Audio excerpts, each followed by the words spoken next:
Congratulations on your win. A lot of experience there in those 15 minutes versus a tough Joe Lauzon. Yeah, that's it, man. You know, there's obviously some mistakes were made and things to improve on and stuff. So sometimes those fights are better where you can take a lot from the fight and they've still got the result as well. So. Stevie, what exactly were the instructions at the end of round one? And was there a piece of instruction that led to you being able to turn this around? My main MMA coach, James Doolan, who was mic'd in the corner, I see him like a fighting genius. He's got a really good fight IQ, and I mean, he's always reading books. He's always, you know, he's just so dedicated to the sport and stuff.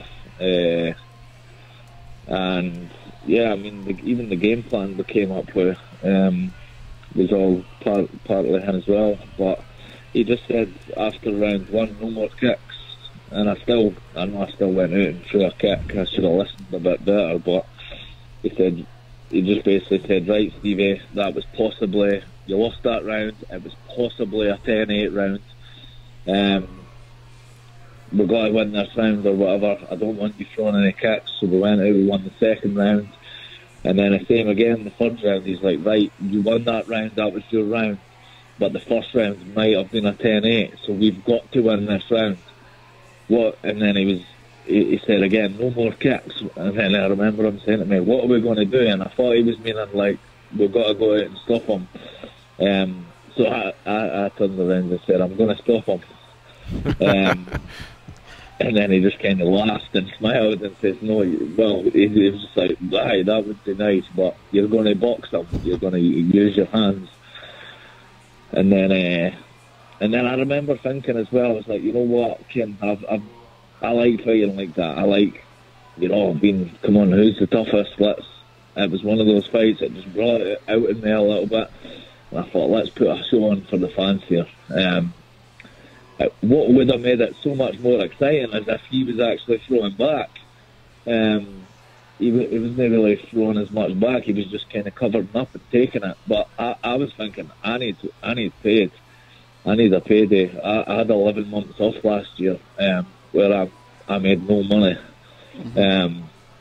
So I ran into like some debt and stuff. So I'm like, right, I'm getting fighted tonight here, and I'm getting that 50,000. And obviously it didn't end up working out anyway, but do you feel like if there were maybe 10 more seconds left in that last round, you could have got that finish?